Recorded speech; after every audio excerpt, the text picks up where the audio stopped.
Hi folks, I'm Alan Watt and this is Cutting Through the Matrix on the 26th of May 2019.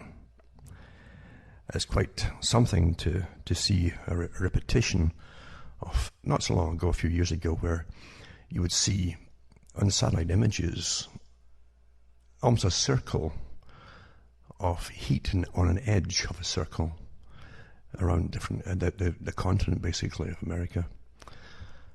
And in the center, you could have areas that were getting deluged with water. The outside circle and the circumference of the circle, the perimeter, would be getting very high heat and drought.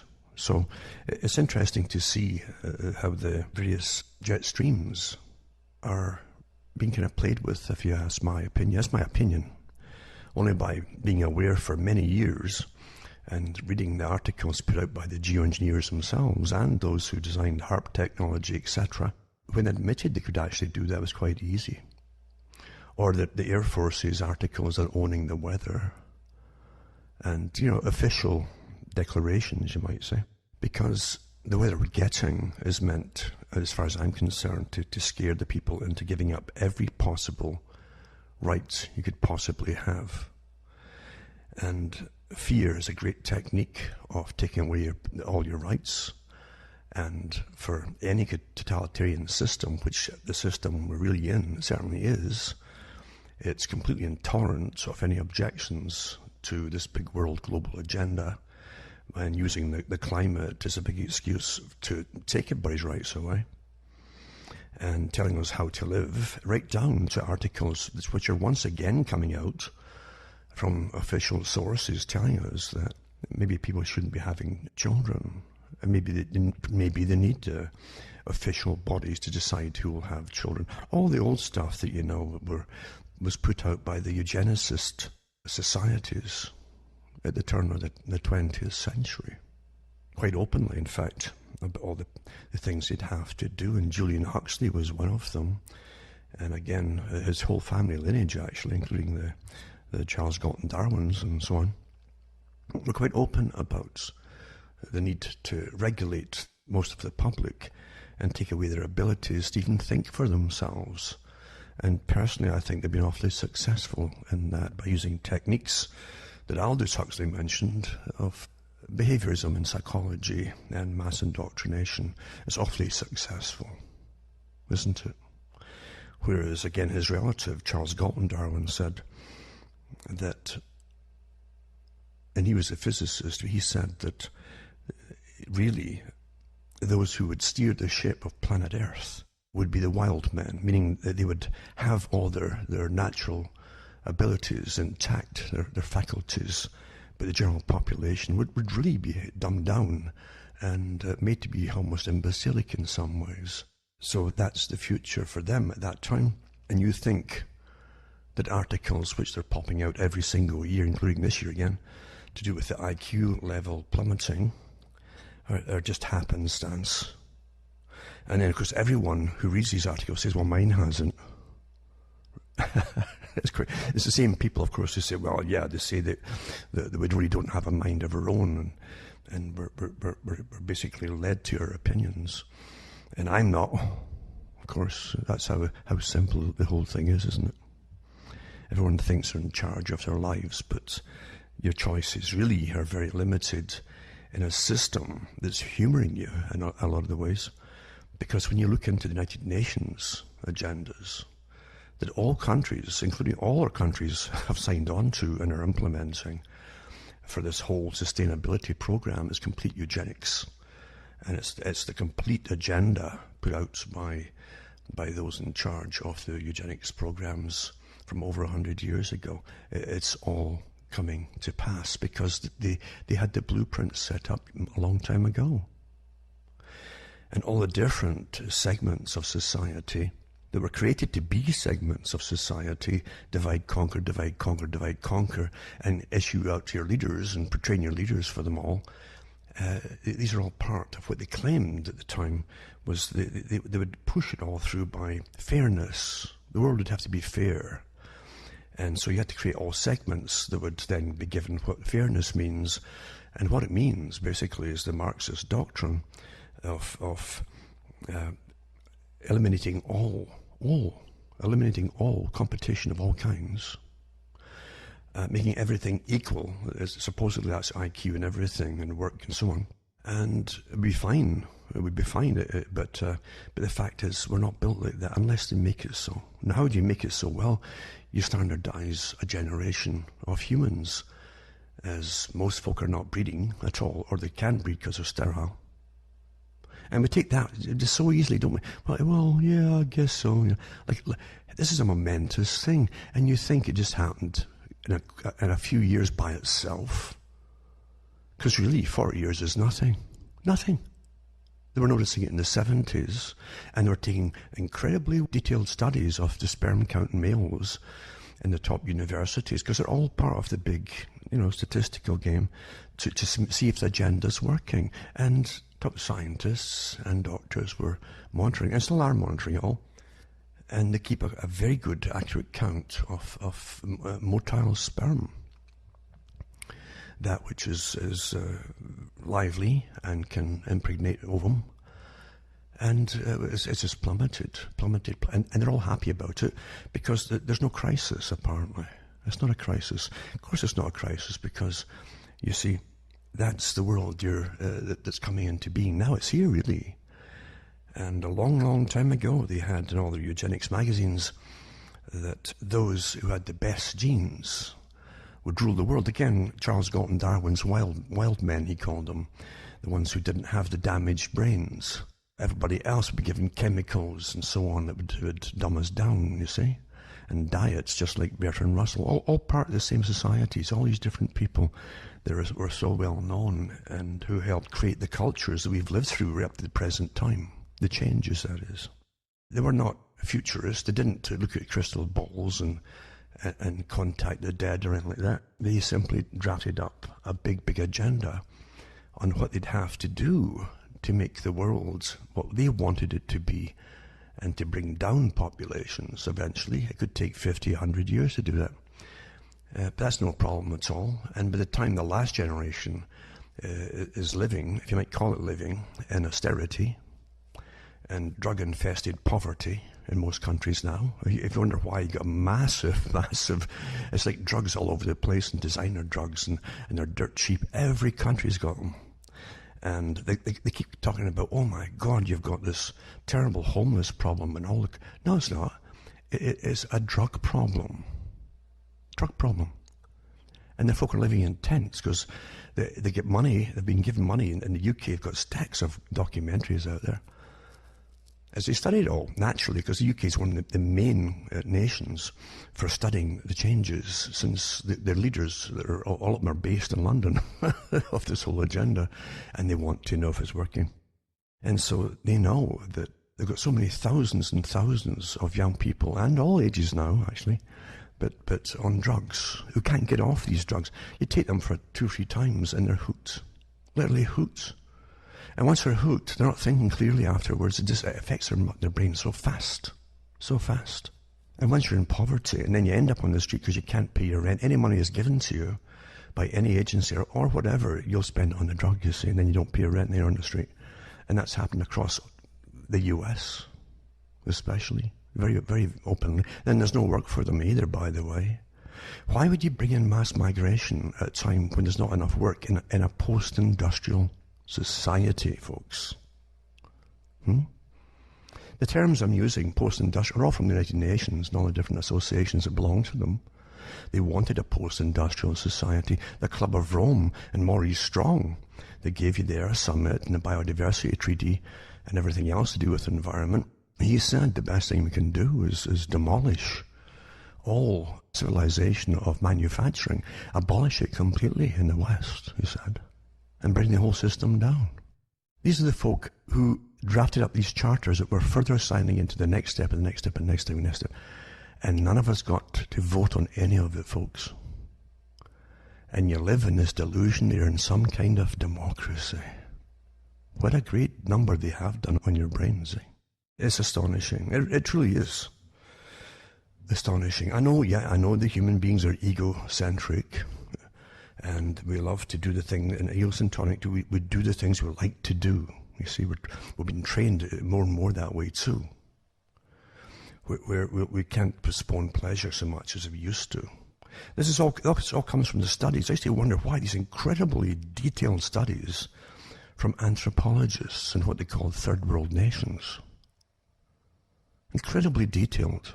And when you look at the different studies on different cultures and societies, and they said that a lot of them, that they had frequent famines and things like that, or at least the occasional famine. The peoples, for hundreds, maybe thousands of years, in warm climates, couldn't postpone pleasure. They wanted immediate gratification, rather than, say, do the agricultural work and so on, and work and go through the seasons and bring it all in and then and enjoy the fruits of your labor and things. They did all these incredible detailed studies on every culture, including the ones in Britain, different parts of Britain. Incredibly detailed. And what they said too is that the ones that are worst off in the world and very poor also had a lot of wars going on and so on. And wars are from different factions of societies fighting together, or at least not cooperating. So you create the same situation across the civilized societies, the advanced societies. And you create segments of all kinds and have them all at each other's throats. But the ones who lead it are paid awfully well, you notice. They live awfully well. They get lots of TV time and stuff like that to whip up their support and so on that they get from all the folk who now like to blame this group or that group for the ills that they're under, you see. It's so easy to do, isn't it? You always blame somebody else. And as you're blaming someone else, you're fulfilling the goals of divide and conquer and divide and conquer and divide and conquer. And you're at the mercy of those who do control. It's just astonishing to see it. And what I'm getting at too is folk have no idea of the precision and the all-pervasive control over every section of society in every nation, and how everything is in step across the planet. And they really, really will not go in. Again, they've been taught to look at the positive and the happy stuff, and don't look at the negative, unpleasant stuff, you see. That's what they call it. That's negative. It's unpleasant. Yeah. Well, you can keep spending the money that you get every week or month or whatever it happens to be. And you can certainly, be happy and pleasant with drugs and so on. And don't look at the unpleasant stuff, and that's the balance of your account. And you know what's going to happen, don't you? Well, because you see, the unpleasant stuff is part of living. And unpleasantness is something that helps you survive into the next part of the future. Or next month, or whatever it happens to be, or next year. The folk who really won't look at it, and can't look at it now, are those who are hooked on the drugs. It's amazing how many youngsters out there will do anything, and I mean anything, for the next hit. It's just astonishing. They've got so many documentaries out there. They got so many articles out there, and they all have the same story. And the authorities, they say, oh, it's a homelessness. They keep trying to divert it away from the real problem. No, the problem is the intended problem, which is the complete inability to be functional and rational by folk who are getting flooded with cheap drugs in a time where there's very little work for them, and in a time when there's more folk coming in to take the jobs. All the time. Everywhere. In every country. In the West. Obviously. And everyone else. It's amazing how folk get into their camps and they get all angry at what they hear. Because you see, they've already chosen what they want to believe. As opposed to go and dig into the problems themselves and investigate them themselves. It's amazing how they're so fast to take the words of their particular favourite leader that's supplied to them by the system. And yet that same system, don't forget this, that same system is the system that's taking all your rights away and are watching you all 24 hours a day. The same system that took all your rights away from you. To keep you safe, you understand. That you always need a crisis and a threat to keep you safe. Real or imaginary. But it's all of you that are being watched forever, for the rest of your life. And you think it's for terrorists? Do you really think that? Do you really think that? Or do you care? Most folk don't care anymore. Again, that something's happened to their minds and their rationality and their survival, because if you don't care about being owned, basically, by the state, whatever, national state or international state or global state, call it what you want, who cares? The fact is you're owned. Huh? And they have decided that they have the right to know all about you, all times. All times. And this is the same state, remember, who, to take care of you, are going to take all your rights away from you, where you can live, how you can live, what you can eat. And I really mean this. They're dead serious, and they're implementing it now, step by step, fast, quickly. Can you travel? Can you not travel? All of these things have been taken away from you. And folk think, oh, well, I don't care, I'll just stay home and watch movies. I'll just stay home and play some games that they keep churning games out. They're very addictive, of course, they're meant to be, and they admit that too, the producers and makers of them. This is not a functional society. It's a conquered society. And I mean that, it's a conquered society. It's all the signs and symptoms of a diseased, conquered, post-war society, even though the war is still going on. In a war situation, you see people, all kinds of people out in the streets, living anywhere they can. No work. Often in rubble, or definitely a mess. And you'd be on drink too if you can get drink, but now it's drugs. Drugs are cheaper. Heroin's cheaper. I was watching a little article. I can watch little bits and pieces on my internet speed once in a while. And it was about addictions, say, in the UK and other countries too. And it said that the price of alcohol today in Britain was 60% cheaper than it was, I think, in the 1982 or 3 or something like that. So they were making it cheaper and cheaper and cheaper. And this is in a time, remember, when there's less employment. There's no real future for advancement in a service economy where the best you can get is stacking shelves or working or flipping burgers or something.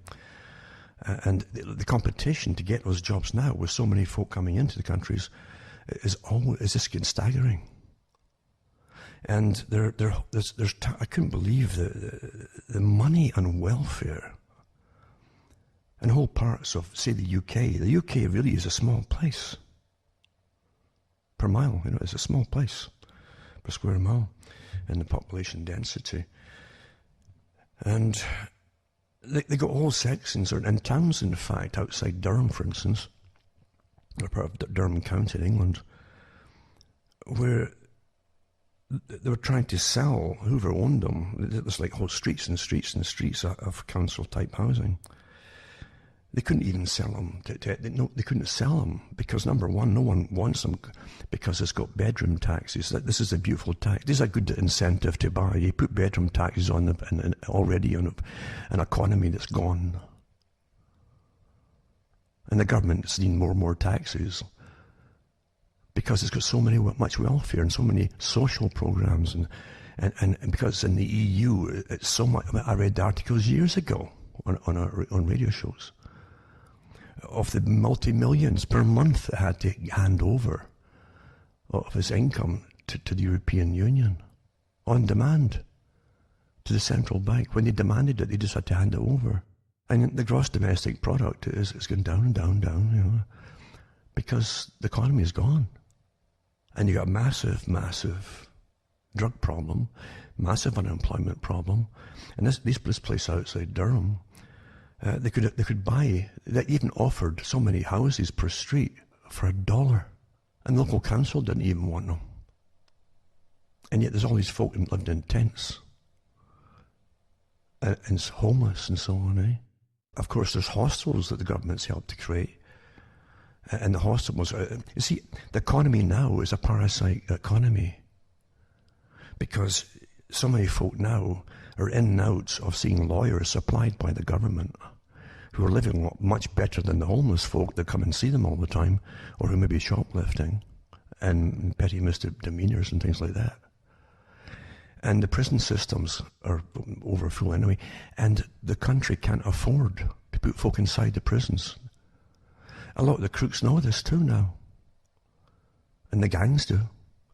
And so it's a revolving door. But yeah, the lawyers make excuses for, oh well, it's just.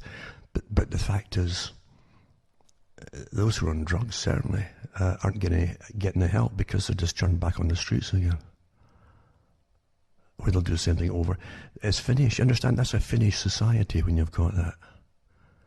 And you can't afford to do it with them because they have such a massive system of welfare and folk having their rents paid from, if they have places at all. All the money comes from folk that are working. Well, what's left to work at? The pile on top is getting, larger and larger, and the ones below who pay for it are getting smaller and smaller, till they themselves will end up either dying off or else they're unemployed themselves. You see what I'm saying? That's the same in the US too, a lot of places in the US as well. But you'll find behind it the mass homeless problem too, you definitely have an incredible drug problem. Incredible with fentanyl and God knows what else there. There's so many drugs out there. I've got lists of them actually.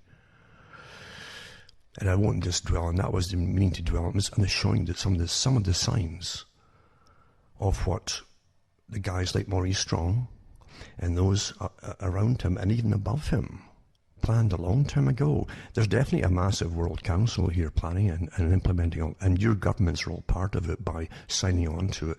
There isn't a politician out there that doesn't know what's going on. There's not one. Not one. And they're well paid. But it's a disaster to the public, but it's a victory to those who planned this. Again, a post-industrial era. And you'll eventually go into pretty well almost a post-consumer society for austerity, where your basic consumption will be for food, clothing, and shelter. And you won't have all the extra money left for much else after that, and taxes for everything. It's to get pretty bad. They planned this, and it's to get even a lot worse actually.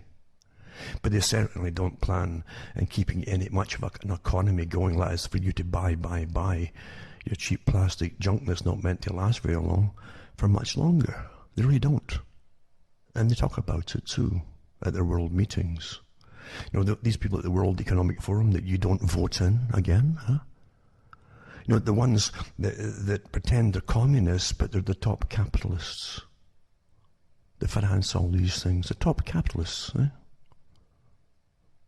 Folk never catch on to this game. I've said years ago, how come all these top communists are all multimillionaires?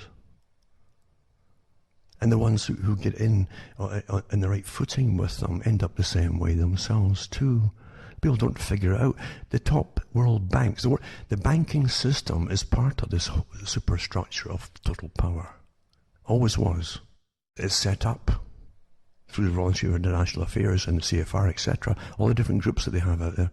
They set up the World Bank, private. They set up the IMF, private. They set up all the Bank for International Settlements, private. They set up the system of central banking systems, private. They run us. We don't vote for any of this stuff.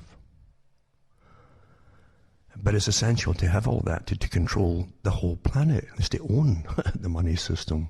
Even if there's nothing backing it, it's the greatest conjuring job out there, really. Yeah. It's a control factor. It's a few functions.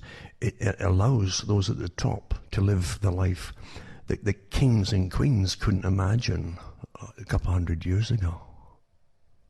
The lifestyle they're living and the height of luxury is astronomical. The United Nations itself almost boasted, because I actually wondered, could this UN, I knew it didn't care about the people, I knew what the agenda was, and they kept saying, the gulf between the rich and poor is just a massive chasm now, and every year they'd come out with the same stories, because they're part of it. The United Nations is this so-called embryo of a world government that everything gets signed under. All these charters get signed under, that we don't vote for, that is not democratic, never was. this organization plans to bring it in the Gulf, have it wider and wider and wider. You've never seen that the United Nations condemn the World Bank or the IMF or any of that. Never see it. No. What they do is demand that all the countries that where our money is taken off us to hand to these organizations out there to lend out across the planet, not to get paid back, by the way. They never do. They write it off. It's all debt, isn't it? And we're the guarantors for the debt. So they're quite happy putting loans out across the world, always have been, knowing they'll never get paid back by the people. But the guarantors, the public of the Western worlds, well, we have to pay it all off, and then they give them another loan, because it's not. They don't care where the money goes. They've done studies on it. They don't even go and check up where the money's supposed to go in these countries. They don't care, and they hand things out to dictators that end up getting weaponry and all the rest of it. They don't care about it. When you see things not meshing with the logic that's brainwashed into you, the supposed logic of sanity, which is not sanity, it's insanity, then you know something really stinks, don't you? You should do. But don't keep following along, having your opinions given to you by people who know how to put the act on and put it across on television with authority. Look at the mess we're in. Look at the mess we're in. And at one time, every country out there in the West, everything you needed to survive, and every could to purchase in a country, from scissors to whatever, buttons, you name it, to thread, to clothing, was all made in your own country. Everything. Think about it. Think of the levels of employment for any particular item, from raw materials up to the actual bulk, whatever it was that was sold then for it to be made into the finished products. I mean, so many levels of employment. All gone. And they keep telling you that they're going to be better off. No reason why people is because they keep churning out more and more cash at the moment for a while. Making it available for a while. Because the money isn't even meant to be paid off by us. It's all bogus. It's backed by nothing. But anyway, I will touch on a few articles tonight, because some of them may tie in with some of this that I'm talking about now. I mentioned before too about Australia, especially. Australia gets into the paper because different countries are picked for almost test areas for certain some of them were for using the electric cars years ago. I read articles years ago. They had other ones too where they even had biofuel on little islands off of Scandinavia somewhere, where they would try biofuel out when that first came out from plants. And take little test areas, you see, where they can study it. They do the same thing with little areas for their pharmacology and for inoculations and things. They come out, they can get certain areas where they can study the people, and they can study the efficacy or of certain drugs or whatever, or if they're no use at all, at least they can get good results in study, that is, from almost a closed society. It's like, I think it was Iceland, that because of the people being there for centuries, pretty well, without too much migration into those countries, they had a pretty clean gene pool, which you could study very, very well. And some pharma companies opened up big test laboratories there for that reason, you see. So, yeah, different places will do different things. But Australia, I read an article quite a few years back. It was just a curiosity thing. And for me at the time, I thought, well, why would Australia pump money into an experiment to see if they could create an artificial womb in a man? And apparently they had done it, not just in that one, they've done it before, and they've done it since, to try experiment. What's so important? I mean, you have to see yourself, and that is there going to be a shortage of women who can carry because they can hire women that'll do this now. They'll carry a child if they're impregnated artificially or naturally or whatever, but they'll carry someone's child to birth. I thought, well, there's no shortage in that. I mean, we might be going infertile, especially on the male side, but I mean, Why would they be wanting to see if men? Was that in case somehow the disease came along? Your mind try to be nice about things, right? To go along with it and see what's plausible. Well, maybe there'll be a virus release somehow, or just develop that'll wipe out all the women or something. And of course it's not that at all. Mind you, if something can be done scientifically, and with so many universities just churning out, the universities are like machines, they just churn out people with degrees all the time, and masters and doctorates and all this. And there's so many. Look at the whole environmental. It was nothing before, but now it's suddenly an important thing, and all these folk go in there looking to living off grants, you see. So they need crisis, and if not, they'll just create it. So it's the same thing across the board. But you have folk going into this bioengineering and let's engineer humans, and it's the old stuff from all the old movies that you saw, from Soylent Green and Logan's Run. All of these things, you see. A eugenics program where the scientists are in control of everything, and THX 1138, same kind of thing too. That's where all these stories came from. Because you see, we've been living under this scientific domination for a long time, long time, and the scientists themselves, especially those who created the UN and so on, said that they would have to come up to prominence as a real authoritative power over the people, and that governments would eventually come to them for advice. And they're all living on grants, as I say. Big money, better than most folk, doing really constructive stuff. They had these theorists, they're all sitting there in big, massive grants and deciding that they're so important that we should disobey them, basically. And they had the right to take all your rights from you to save the planet, because they knew better than you, and they couldn't think of a better idea than to terrify you about the environment to take your rights away. You see, that's what the Club of Rome, that's what they were given, that kind of job, you see. And it's quite staggering to see how successful it's been. But every government signed on to it that tells you there's a superstructure above everything, and that your governments at that level are much lower on the totem pole than the ones above. And every politician obviously is well aware of it today.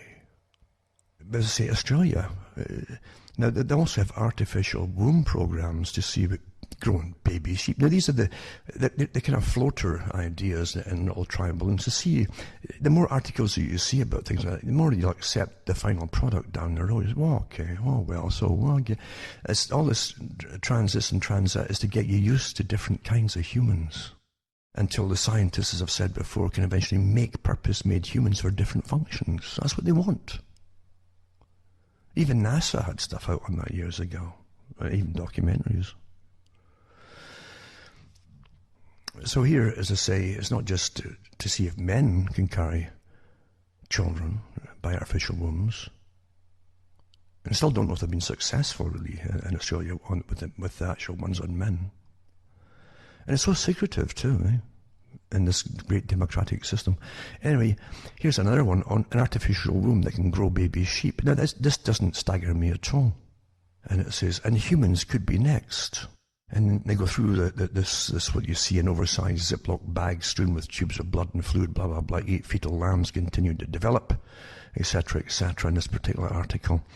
And they grow lungs and brains and everything else, and even wool. And it says it's only been tested on sheep. And I don't believe that at all, because science, as I say, if they can do it, they will do it.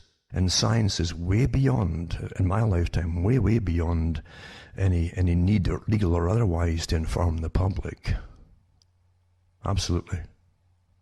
There's so many covert programs underway, definitely. This is written by a woman, I think.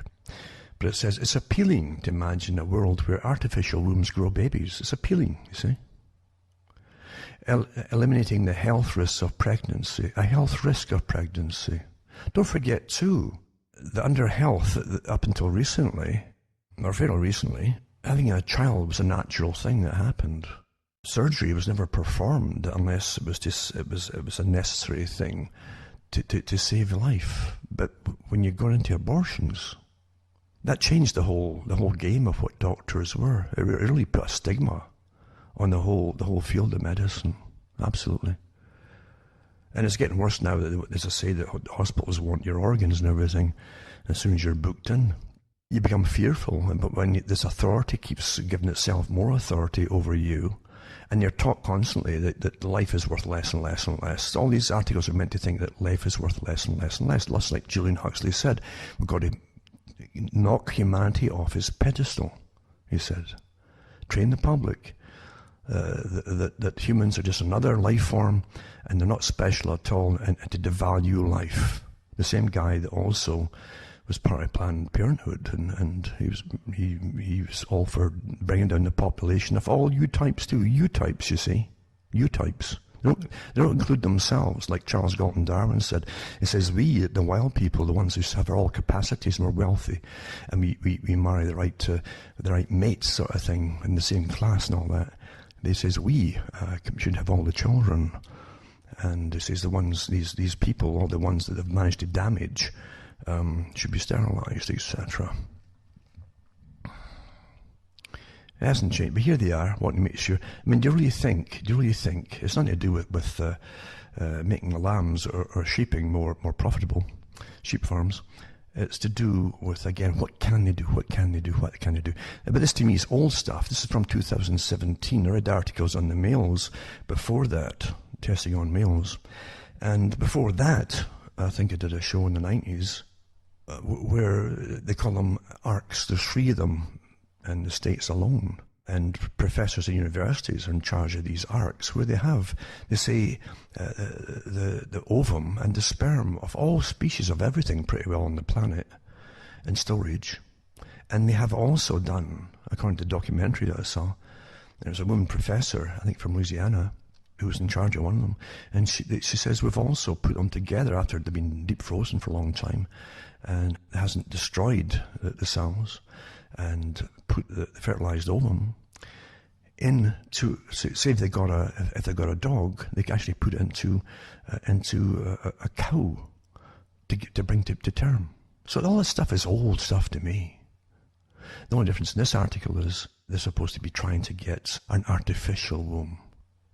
But they can already grow any kind of creature and any other kind of creature, according to the documentaries I saw years ago. But the terminology is awfully good, as I say. It's eliminating the health risk of pregnancy. It says, but it's important not to get ahead of the data, etc., etc. It says it's still science fiction to an extent at the moment, right? They're still working towards it, obviously.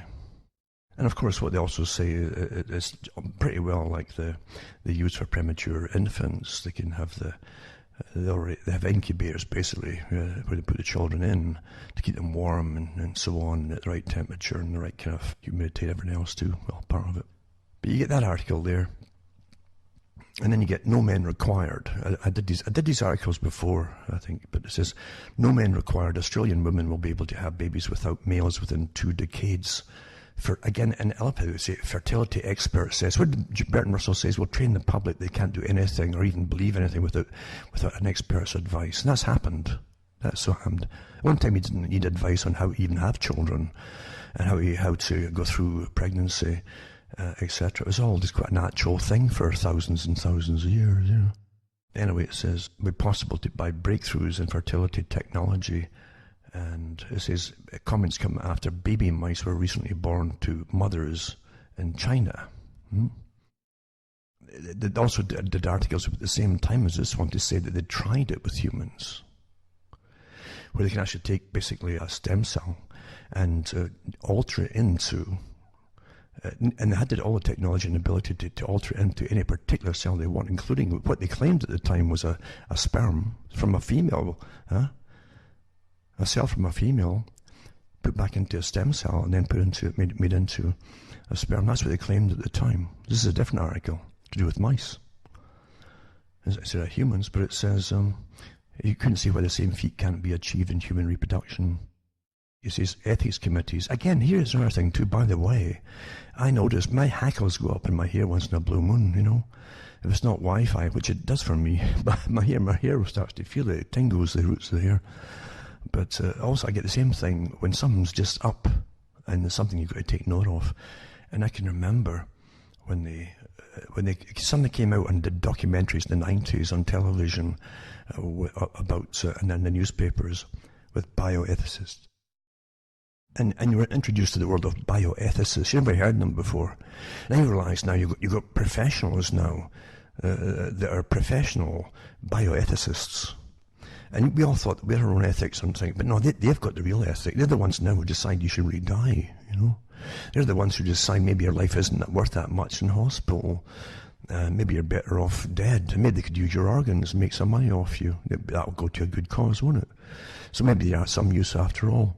But maybe they shouldn't keep you alive, you see, because what have you got to offer at that age or whatever it happened to be? You see, you've got all these professionals ready to make you do the right thing, right? Isn't that wonderful? So here's this article mentions that ethics committees and legal prohibitions would put a stop to the process in humans, says, but attitudes will change over time. It doesn't say may, it says will change over time. Because they're working on us all, you see. So women will be able to have babies without men within 2 decades. Australian fertility expert says, isn't that wonderful? And Dr. David Malloy said pregnancy will no longer need the input of males in the future thanks to advancements in fertility technology. Isn't that just wonderful? It would mean that heterosexual couples where the man has low quality sperm and women couples can have their own genetic child. So there you go, you see. Because they really care, you see. They really care about women couples or male couples, you see. Do you really believe they care? Do you really believe that the ones at the top use every possible thing to divide and conquer, but if they can experiment on any of them, they're so happy to do it? Really? Everyone's getting used here. And why they're doing it is for reasons you'll never figure out just yet. Because I think it would be possible to fertilize an egg with a set of half chromosomes and targeted gene editing, it says here. They've got problems at the moment from the ones from mice, for instance. It says where they've got deformities, the ones that are done in this way from mice, you see. It says some of them have long tongues and big bodies. I guess they're wanting long-tongued humans, and big bodies. Who knew? Don't mind if they're bigger the body with this austerity, how they're going to get all the food to keep their body big. But there you go. You get what I'm saying here. It says the scientists could one day create humans whose biological parents are 2 women or 2 men. Well, it's so important that that's done, isn't it? You don't understand they're going to bring out different kinds of humans. They've already said in other articles they're going to even make them part animal and so on. And other science magazines and paper and university articles too, and textbooks mentioned that they could even go ahead and start creating purpose-made, work-made humans or creatures. So all the steps in between are all part of that. They don't give a darn about helping you feel better about anything. It doesn't matter who you are. Nothing at all. Another article, want to dismantle capitalism, abolish the family, right? Feminist theorist Sophie Lewis's new book looks at how rethinking pregnancy, here you go again, let's look at pregnancy and the idea of family as forms of labour is central to emancipatory politics. Again, the old Marxist critical theory idea where you criticise all the past and make everything equal and so on, even though you can't even judge the past because everything's so different, vastly different before to make things happen the way that they did. So, it says, arguably the most infamous demand of the Communist Manifesto is abolition of the family. This person's arguably, in other words, she doesn't think any big deal about it. And it says, they also noted was patriarchy and capitalism worked in tandem to produce willing, alienated workers, where women became little more than instruments of production for the men who lorded over them. So they're so incredible. You can't even judge the conditions then and what happened under anything. There's no welfare back then for anybody. And people had to survive. They had to survive. And folk would club together in any way they could, whether it's men and women or whatever. The fact is that they clubbed together in marriage or whatever, this is basically to survive. That was, and the guys at that time, because the kind of work that they did was heavy labour. And so they got the rotten, terrible, deadly work, like mining and all the rest of it.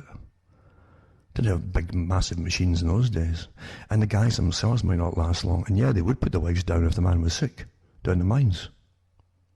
But you can't judge by today's standard. Oh, that was just so terrible. The folk had no option in those days, none at all. Again, they're always churning out these books, and there's a whole market out there for people who just love to create division. They're getting paid to, obviously, and they're raking more money in from their books and helping to create more anger and hatred on their targeted group, whoever it happens to be. Yeah? Stacks of these things out there now. And it's a great life for them. They live better than the average person that they're criticising, regardless of gender. But there you go. But abolition of the family ties right in with the articles I just read too, doesn't it? And another article too, actually it's from the United Nations. It says, a healthy planet depends on all of us. This is part of the indoctrinations. The short slogans, you know, that's what Marx said too, or Lenin said, we shall win by slogans, not short slogans. A healthy environment is the foundation of human life. No kidding. We're putting the planet under enormous pressure. Again, you've got to give up all your right. The 2030 Agenda for Sustainable Development charts a clear path forward. My goodness. Thank goodness we have these saviors to just come forward at the right time and who tell us that we're going to pay these massive carbon taxes through their particular carbon exchanges, mind you, and they'll get even more rich off it, like Mr. Gore and these guys. But they're really altruists that are out there to help you. And if you really believe that, well, there's no hope for you.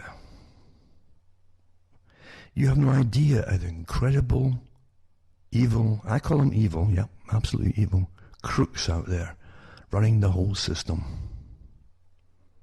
And they don't give two hoots for you. In fact, they want you to get depopulated. As they profit off you, you're just animals, you see. You're getting the message, you're just another animal. And you're not really necessary. And certain ones of you are less necessary than others. You're getting the message? From all their highly paid spokespeople. I hope some of you are getting the message. So hear that, we work to improve air quality to protect blah blah. We will promote the protection, sustainable blah blah.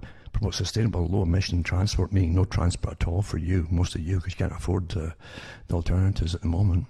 And I've already said under agenda for the 21st century, 2030 is only part of that. The 20 for the agenda 21 for the whole century. Literally has it all mapped out where they want to take you step by step by step, and they'll never be happy. Well, we've achieved the carbon emission targets, and we're got less carbon emitted than we did in the 1924 or something like that. It won't ever be good enough because it's a con. And one day they will start taking down the population by decree. Not kidding you. And they can train you into it. Yes, they can. They can train you into anything with the techniques that they have today. Look at the children. Look at what the children are coming home and parent to any parents that they still have. They're getting taught in school. Now, one two is the Global Environmental Facility. Did you know that existed? It's a trust fund established on the eve. It was established on the eve of, guess what? The Rio Earth Summit that Maurice Strong put forward on behalf of the Rockefellers and other owners of the planet, you see. This is to help tackle our planet's most pressing environmental problems. So the Global Environmental Facility, its funding is just to support the projects, and it's contributed by donor countries, meaning our nations give our tax money to them. How's that, eh? These financial contributions are replenished every 4 years. And it's got GEF replenishment document. You wonder why you're so poor, folk. You've never looked to see where your money goes. And you've never looked at the quality of clothing these folk who are just helping. Look at the quality of the lifestyle they have in their clothing and everything else that they own, and their homes, and you name it, folks, that you're paying for. And they're going to help you by making you poorer? Sustainable? Oh, the private World Bank that was set up by the private group called the Royal Institute for International Affairs that owns the CFR across the planet, and it owns all the other banks, right? Serves as the GEF trustee, administering the GEF Trust Fund, and it says the trustee helps mobilize the resources, meaning whips the public of every nation, for tax, disburses funds to the agencies, all these agencies with all, you don't even know they exist, most of the folk. Again, look at the quality of the clothing and their shoes and and the way that their airs and graces, etc. They're so altruistic, these folk who just know that they're there to rule you. They found their natural vocation, obviously. But you didn't get to vote them in. That's quite wonderful.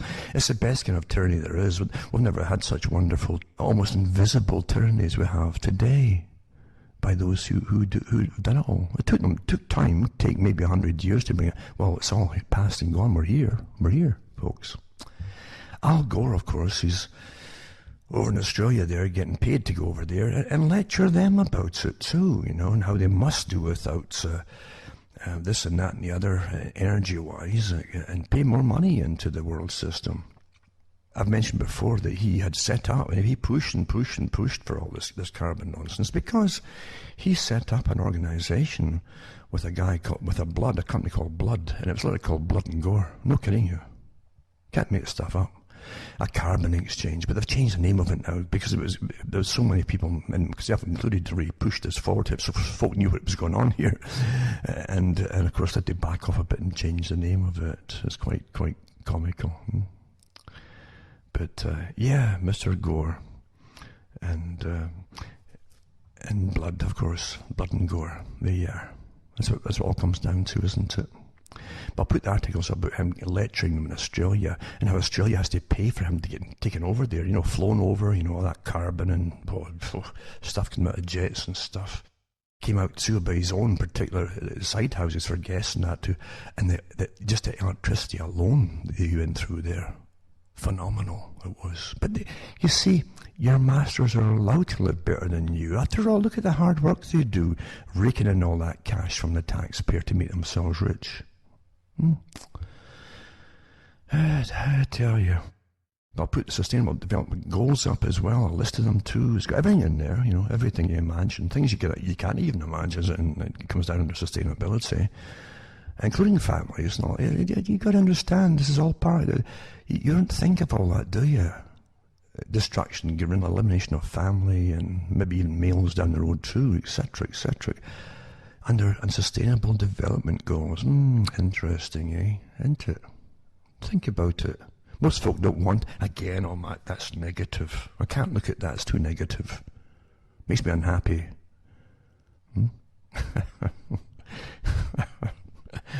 Oh, dear. Why do they give you so much pornography on television? So, as long as you don't have children, they don't care what you do. And that's a fact. That's what they give you all. Keeps you all disorientated and, cognitive dissonance, call it. You can't really put two and two together. And you can't memorize some for very long at all. Anyway, there's 17 goals. Another part of 17 goals is part of the new global agenda. This is from 2015. And no poverty is to be exist on the planet. Isn't that wonderful? As they put you on the streets. Because you can't live in the homes you're living in now, And there'll be no work for you anyway, right? And goal 2 is zero hunger. Well, they might give you all these substitute foods, but it won't be food, folks.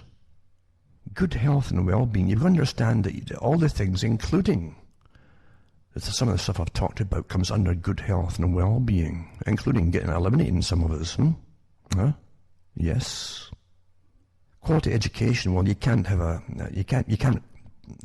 indoctrinate children with the agenda unless you can get the children through a mandatory education. So that's imperative, obviously. Gender equality, right?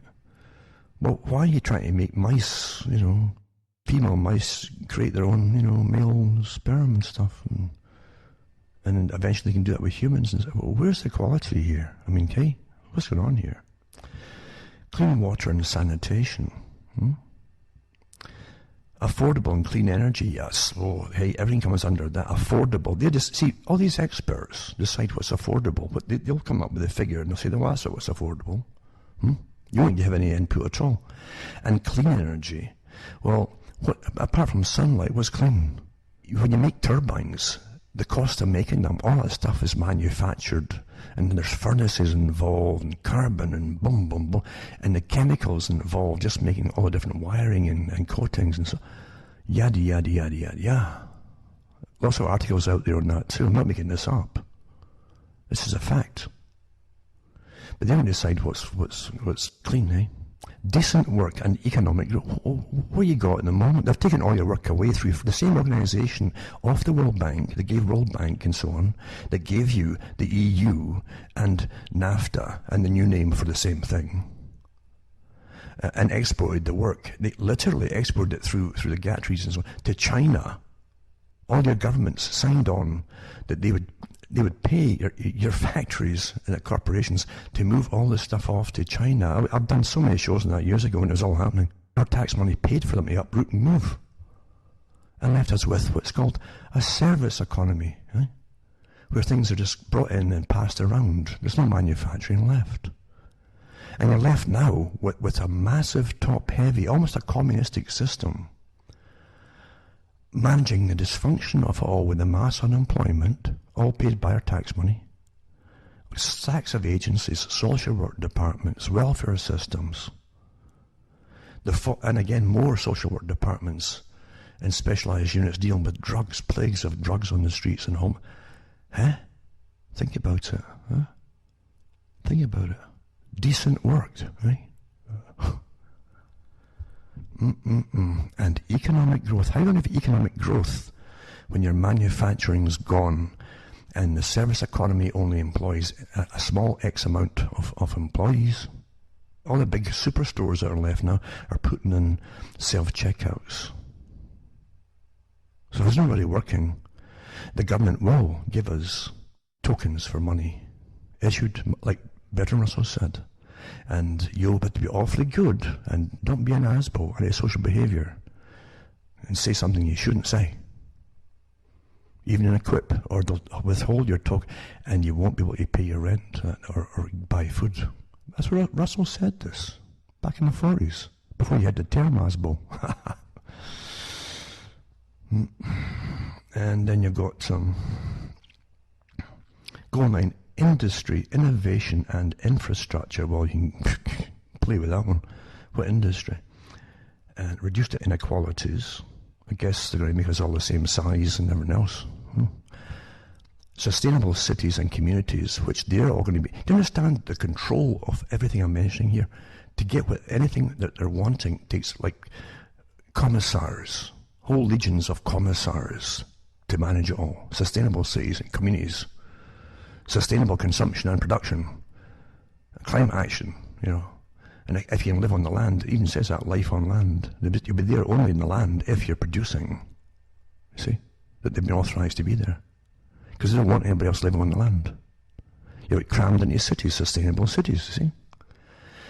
Etc., etc. So, I'll put these articles up. Another one too is former US Vice President Al Gore will lead a 3-day climate change lecture in Queensland, Australia, and you'll be paying for the venue as he comes over there to tell you what to do, eh? He'll speak at the Minister's Climate Change event in Brisbane. The cost of the event has seen Queensland government fork out about $142,000, so they can tell you you're producing too much carbon and you're not eco-friendly, and you know, put your tax money through Mr. Gore's carbon exchange, and you know, okay. But it's got it here, and I'll see if I can find that one out too that I've got with the new name of Blood and Gore's new name for the company. There you go. So they lecture everybody in the universities here about climate change, you know, an inconvenient spoof, I think it's called. And then, but it's really something, isn't it really? What we're living through. Also, the People and Partners United Nations Environment Programme is committed to working with everybody at all levels of society to support the implementation of the Sustainable Development Goals by addressing environmental issues and ensuring a long, healthy future for people and planet. Have you been invited, folks? Can you afford to jet set across the world to exotic places where the exotic foods at these big events, and they wear exotic clothing, very wealthy, you know? Can you manage that? No, you won't even hear about it because you won't be asked. And it says the implementation of the 2030 Agenda for Sustainable Development Goals and its 17 Sustainable Development Goals officially began on the 1st of January 2016 as a UN family. See, we're all a family, you understand. Only in the family you've got bosses in the family, you know, and maybe bosses, big sisters and big brothers and stuff that they're decided to rule you and that, you know. So it says UN families, nations, businesses, civil society, and many others look onto how they can transform the very way we live. Well, maybe we don't want to transform the very way we live, especially into the way that you want us to exist. It won't be living, it'll be maybe existing as we go down the tubes, but that's agenda too, isn't it? How can you say you're Democrat if you have no say in this stuff? And these organizations, no member of the public got a chance to vote for these things to be set up, you know. Again, getting back into the communists, the capitalists, you see. Because everybody out there in the society, I'm telling you, they're all bought and paid for. Have been for all. I used to laugh about this in the Cold War. And it was even more obvious in the US. The top communist leaders were all multimillionaires. Britain, they tried to hide it a bit, but it still broke out through too. Here's one too about the top Labour Party, they called them at the time. The Member of Parliament, Geoffrey Robinson, who's been lifelong in politics, but also a massive businessman. He eventually became a massive businessman and multi-millionaire and all that. And he had great friends he had. He was given massive amounts of money by Maxwell. Remember Maxwell, true, that owned newspapers and had a massive Ponzi scheme. And well, they say he died way out into the, I don't know what sea he was in. He maybe fell off his yacht or something. He was a pal of these characters, these top, Labour multi-million pound Labour people, you know, Labour. People who have never ever got a spade out in their lives and dug up any ground and planted a turnip. You know, to them, we're the turnips. Seriously. But I'll put this article. This guy literally was passing secrets of the British government and the military for his whole darned working life to the communists in the Cold War and afterwards too. I think as well. And it's only now they're admitting it that they kind of found this out. But it says he spilled his guts over dinner and the contents of his briefcase. That is passing it to the Czechoslovakian version of the KGB. They all passed it on up to Moscow. And it says the claim about how Tony Blair's minister, and by the way, I mean, there's many of them who belonged to the they call it the Trotskyist party at the time, and Peter Hitchens has mentioned it as well. He still knows a lot of them were full card-carrying communists at the time that are now top Labour members. Guess who they are? You can guess yourself. But all the rich ones, you know. I'll put these out. It's interesting to me, these articles anyway. And then Greed, Power and Maxwell, how Geoffrey Robinson's millions bewitched Tony Blair and Mandelson. Remember those names from not so long ago when they all went on board for the war against Iraq and so on, and Blair got the whole of Britain dragged into it, and Mandelson was his right-hand man and all that. Remember that? Yeah? And how, but it says here that they're all bewitched by Maxwell at the time from years ago, because Maxwell had so much money. He gave some of them like over 200 million at a time. Big money, you know, big loans. And yeah, it's great being a communist, isn't it? And running the government. Yeah. And then these ones too do handwritten notes in the Robinson file. They've declassified some of the ones, the stuff that he passed on, proved that he spied for the Czechoslovakians, communists. Experts say it's highly likely that these were written by the same person. They show you some of them here, but the fact is that they've all the admissions now from the secret police and so on, from the communist countries, admitting that he was one of their best informants and spies in Britain. It doesn't matter. People don't care now, because, you know, what's there left to save now? Look at the homelessness, look at the drug addiction across the streets in the UK, look at the mess of it all. Look at the mess of it all. Degeneracy, everything. A complete war, total war. It was awfully successful, isn't it? You can't change the way they're going into this whole control world society without destroying the cultures and the people and everything that made them strong, including right down to the basic stuff. Can even the genders get along? and have a purpose together.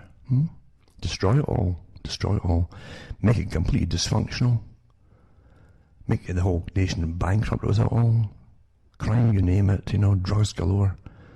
But then you bring them, we've got the answer. We're bringing in a world society, and all our new commissars are going to manage your lives for you, from birth to death. And so General Investment Management LLP, Generation IM is called. It's a sustainable investment management firm. It's sustainable. I'll keep getting profits forever.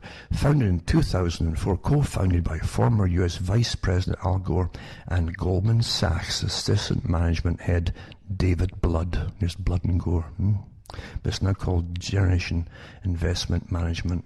There you are. Your tax money is going to go through, and they can trade carbon credits and all that stuff. Make fortunes off them. Making fortunes off nothings. You see? Big bags of nothings. Right? And they can trade these big bags of nothing. Yep. And they get all the free carbon trading, millions of dollars worth, every big company, to start it off with. They tried this before across Europe, you see. So they've got offices in both London and San Francisco, employs 87 people. It's authorised and regulated by the Financial Conduct Authority in the UK. I've no doubt too, they've got lots of friends there. They probably put them there. A bit of humour doesn't go bad, does it? A bit of humour, you can do it now and then, don't you? So the firm's advisory board, chaired by Al Gore himself, meets twice a year. So no wonder he's got a big stake in all this stuff. He helped start up the big scam. He saw early when Maurice Strong and the rest of them had set it all up, you see. We'll terrify the public and say they're all going to kill themselves if we don't step in and manage the planet for them and manage their lives. Okay, is our profit here? Oh, masses of money be made. Oh, okay, there you go. So the board consists of business leaders, industry experts, again that expert thing, and other luminaries. No kidding, luminaries, eh? Wow, there you go. The board helps establish a macro framework of trends and ideas. There you go. It began investing client money in April 2005. Its breakthrough was integrating the disciplines of finance and sustainability. So hence those words are really important, finance and sustainability. There you go, sustainable. That word sustainable can make multi-millionaires very quickly. If you can get recognised by the United Nations, and then the United Nations makes sure every country sign on to it, and bingo, you've got big money to set it off, and then you can get a finger in the pie of the taxpayer and start, throwing a few coppers here near your own direction. There you go. Nice, eh? There you go.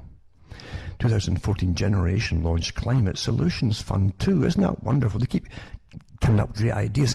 And the foundation partner with George Seraphim. In 2015, Generation launched the Sustainability Insights series, releasing environmental intelligence and the power industry and transition. Wow. In the same year, Generation became a certified B Corporation. So there you are. Everything that in industry and even the energy in your home, from electricity to everything that you use that's for power, is now under their auspices now. They got a finger in what you use and what you need and everything else. It used to be called monopolies and things like that, and oligarchs, but they don't say it now. They're all corporations now. They're there to help you. Remember, again, back to what Julian Huxley said. Julian Huxley, he went on and on about knocking humanity off his pedestal as a supreme being on the planet, and they have to be taught. They'd have to be taught they're just another animal, basically. Because, you see, he wanted to bring in a very drastic reduction in population by training them to kill their own kinds off and stuff like that. See, first you got to dehumanize them, and you're getting trained to be in dehumanization all the time, folks. Under the guise of freedom. Oh, we're free about you. Before we couldn't just fill ourselves with drugs and that and have sex all over the place before. And all the fallout from all that, and it's all taken care of by the state. We're free, right? Okay. Calgary in Canada here, police let organ donors off for minor traffic violations. See, again, a little mousetrap, eh? But no, it's a genetically modified mouse. I don't know. I've already read that article. But anyway, there's a mousetrap. They call it mousetraps in marketing. put something out and say it's free or something, give a little freebie to the public and they jump at it and then you've got them, you see. You've got them. That's what all your convenience cards are for. You get a few bucks off every week if you buy the stuff, but you go on all your data and you got to use the card and all that. Eh? So here, organ donors get offered minor traffic violations, you see, if you're pulled over by the police. So you won't get a ticket or anything because you're a registered organ donor. Instead of a fine, you receive a little warning if they're a registered organ donor. There you go. Is that not discriminatory or what? Isn't that a bit of a coercion too? What do you think's happening as you get dehumanized and the value of your life from all the data in real time every day is updated to everybody automatically by the computer system? Your DNA, and you schmucks are putting it even out there for them to try to find your ancestry. You give it all to them, they're using it. You fall for it all, you really do. But if you've got the right DNA for some rich sod out in the planet somewhere who's very wealthy, do you think eventually they might just get to that stage where, you know, they'll know where you are because you're driving your vehicle, and you know they've got that monitor everywhere you go, blah blah blah. That certain things could be arranged if it's a desperate thing that's needed for someone who's important and you're not so important. I'm just a idle thought, daydream, you know, just daydreaming. Because we live in such a civilized society.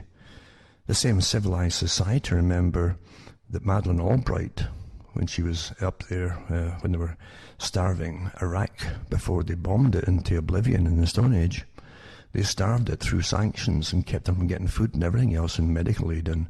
And on television, she was asked in an interview, she says, well, you know, that operation that you were in charge of and so on for when she was the politician in charge of whatever it was for the embargo, you know, it killed over 500,000 women and children, starved to death, and couldn't even get medications in. Was it worth it? She says, oh yes, I thought it was quite worth it. Civilized, aren't we? And you think you're so important, they might just not go after you for your particular DNA in that liver you've got?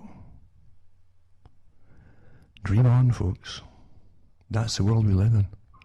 And it's getting, because you're already believing in it, dehumanization. Well, yeah, sure. IQ's plummeted. Another one too is this article here on drug overdoses and suicides drive down US life expectancy. There's never been so much drugs. Highly, quickly addictive drugs. We haven't seen anything like this before. Just woof. And your government, it doesn't stop it. Do you really believe they can't stop it? Do you really believe that?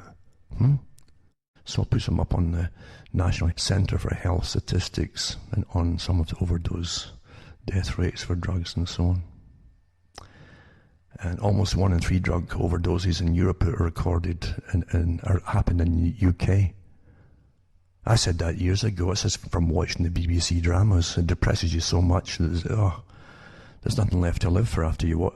I'm not kidding you. They churned out such depressing stuff for years and years and years that no one could watch it. They don't often see their doctor for antidepressants. That's serious. And don't forget the BBC is the government's. It's not just the government, the British government. I think the CIA actually have shares in it too, the Crown shares too. From an article I read quite a few years back. No kidding you. Almost 1 in 3 drug overdoses in Europe are recorded in the UK. That's because they're doing so well with you know, being in the European Union and being post-industrial and all that, you know, a service economy. Also got more and more folk now that I mean marijuana. See, my big objection to this is that government agencies now promoted the whole darn thing, and folk who worked in government and work in government are the shareholders of it all. When you're pushing stuff, you better believe that you have other agendas at work here. And people who are really sick and in awful pain. I've had folk even write in to me. They wouldn't even give them painkillers after complete hysterectomy. Some women who've had problems, you know, when it's necessary. And they can't even get painkillers now. Oh, I don't want to addict them. You understand what's going on here? eventually all you'll get is marijuana. Government authorized from government agencies, and big corporations are in league with government and so on. There you go. It's also getting more common, obviously. Every youngsters think if parents say this is legal, it must be all right. So they start earlier and stuff. Anyway, killer drivers finally unmasked. Police officer's son, 18, who spared jail despite ploughing into and killing 2 pedestrians in his parents' Audi while high on cannabis, is pictured for the first time. They've had stacks of this stuff. They've kept it quiet. They're going to have, obviously, ride programs where you have to go in, oh, here we go again. The folk who are not into all this stuff, or even into the drinking and driving too, same thing. You all have to go under it's like there's a terrorist somewhere on the planet, so you all have to be spied on by your governments. Huh? Or there's drunk here and there, so you all have to go through this. Huh? A thought experiment, Evan Horowitz, IQ rates are dropping in many developed countries, and that doesn't bode well for humanity. Well, it's working, the agenda's working, isn't it? Because that used to be pretty well innate. You were born with it. But I've followed this for years, and every year some of the UN departments come out with their own statistics on it too. And there's never oh, this is a crisis thing from them. It's the same with folk going sterile. If folk are going sterile, how come that favourite word that they have when they try to rush it is why it's never used that, oh, this is a crisis. They never mention that. It means they know what's happening with fertility, so they're quite happy about it. It's meant to be. And since IQ has been dropping for years too, well, that's meant to be as well. They know it. They want it. And this article too on Australia, as Mr. Gore is there, they lectured them on putting more money his way into there's different carbon exchanges, all very important people that you're going to funnel your money through, including a world one, by the way. I did that article years ago. They call them green banks, and our favourite bankers had one, I think in Switzerland. They said a lot of it will go through there too. You can imagine the interest overnight in a loan when countries are putting all this fake nothings through. Money for nothing. That's a good song, that is. Money for nothing, your kicks for free. We get kicked, and the guys get money for nothing. Big bags of nothing carbon, nothing, just imaginary. A trace gas that's completely invisible. Doesn't cause haze or anything. Gore's over there in Australia. This politician in Australia says, or Barnaby Joyce says, these people don't have electricity, mate. Barnaby Joyce says voters are more interested in affordable power than climate change policy and fiery rants. He says there's more than 100,000 families in his area went without power because the bills are too high. Well, wait till they finish with the sustainability nonsense, eh? And to laugh too, what I mentioned earlier about the feminist who's raking the cash in on books on our favourite enemy, which is men, how bad they are and for the family and all that, and the family should get abolished. But here's another one too. Naomi Wolf has made a good career on this. Feminist author Naomi Wolf learns in a live radio interview that her new book contains fundamental factual blunder, and the men she insisted were executed for sodomy in Victorian London were actually pardoned. Well, facts don't matter, for goodness sake, right?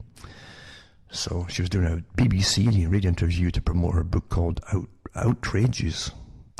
In it, she refers, I thought it was going to be outages because of power. It's not, it's outrageous. In it, she refers to dozens of men being executed for sodomy in Victorian London. This shows you how they'll jump on anything and make, our favourite target, and make money off anger. Ooh. But British interviewer Matthew Sweet pointed out a fatal factual blunder.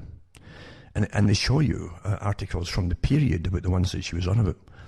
It says at the Old Bailey in London, the sentence of death recorded was legalese speak for judicial pardon. They didn't kill them at all. Britain didn't go through that kind of stuff for sodomy.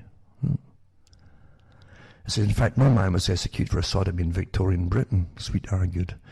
Wolf acknowledged her error, but insists her overall thesis holds true. What's her overall? Men are just, and these guys are no different, you see, they're just bad. She was an advisor to the presidential campaigns of Bill Clinton and Al Gore, again, favourite crooks. That's my opinion, you're crooks, sorry. So, it says she was corrected on the radio show. And she was stunned to learn of her mistake in an interview on Thursday, BBC Radio 3. And Matthew Sweet gently pointed out that she had misinterpreted a British legal term called death recorded.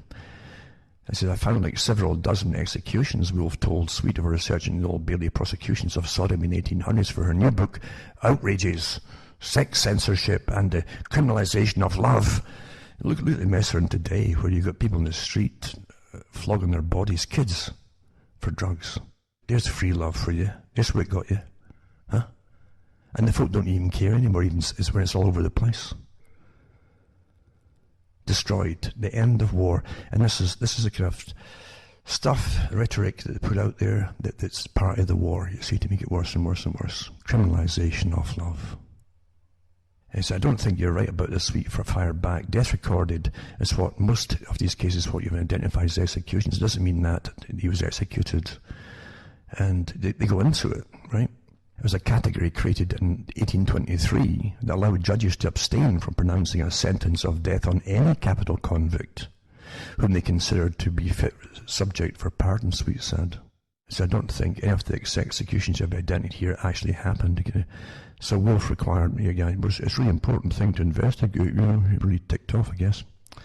And Sweet zeroed in on a particular case presented on page 71 of Woolf's book, that of teenager Thomas Silver. The way she painted it, you see, was, you know, what she writes, was actually executed for committing sodomy. Right? Teenager, poor guy. I see it. Again, going in the past when, you know. Anyway, Thomas Silver wasn't executed, Sweet says in an interview, producing a contemporary newspaper clipping, actually of the actual period newspaper, showing that Silver's sentence was commuted. Her mere point was that that's the terrible society, you see, and that's how they treated this kind of thing back then. This men that loved men, you see. That's how she was pushing it. But the thing was, though, this guy that they commuted and let off with it, he was actually found guilty, and it says it was because he had grabbed a 6-year-old boy. Is that another oops thing? Oh, oops. Oops. So it's quite something.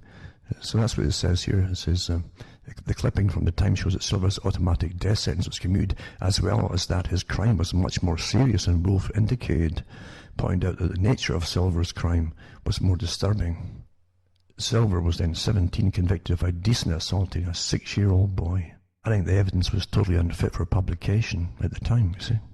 And the records show that Silver served a prison term in Newgate for attacking and doing the rotten things to this little boy.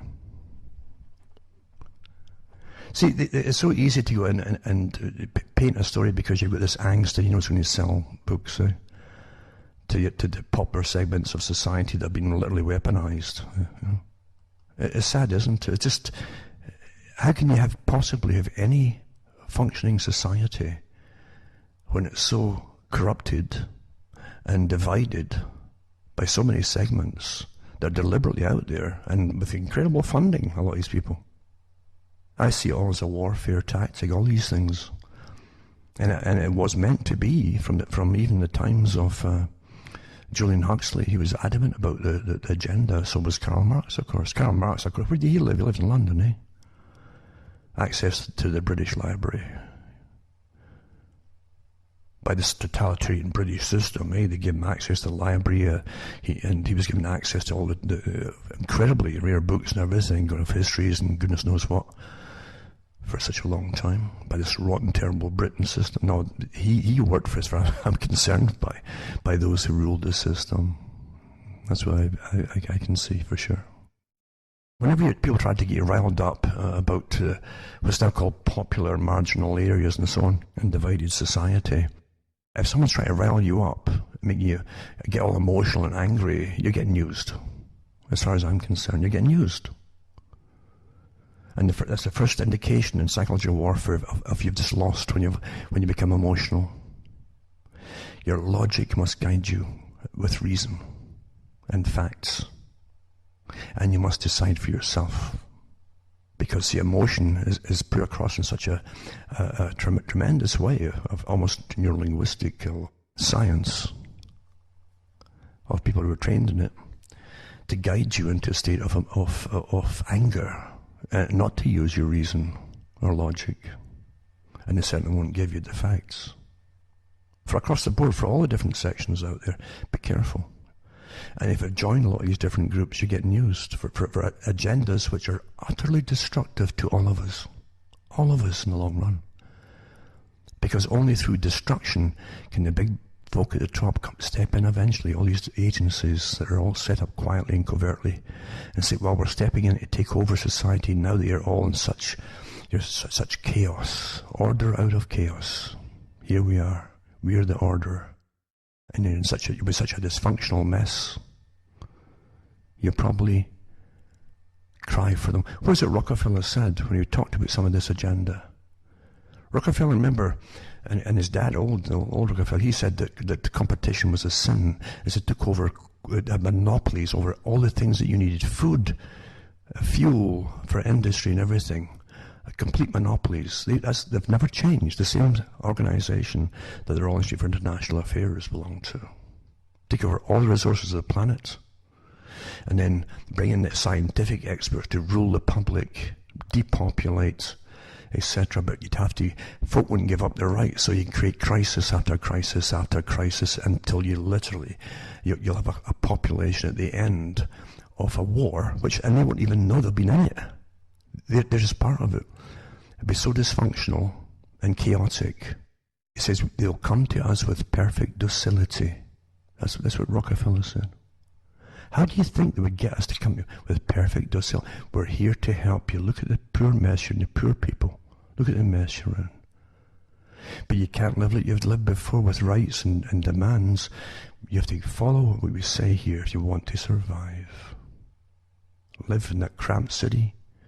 Eat what we give you to eat.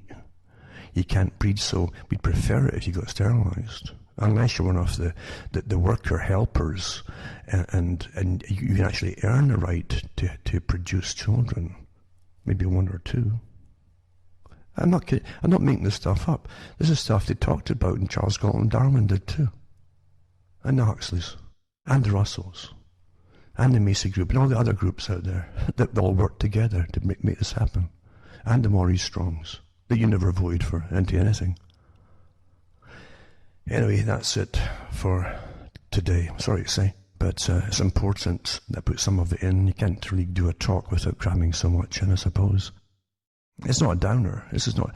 See, knowledge is power, and if you're fortified with knowledge, it teaches you of how to avoid so many pitfalls.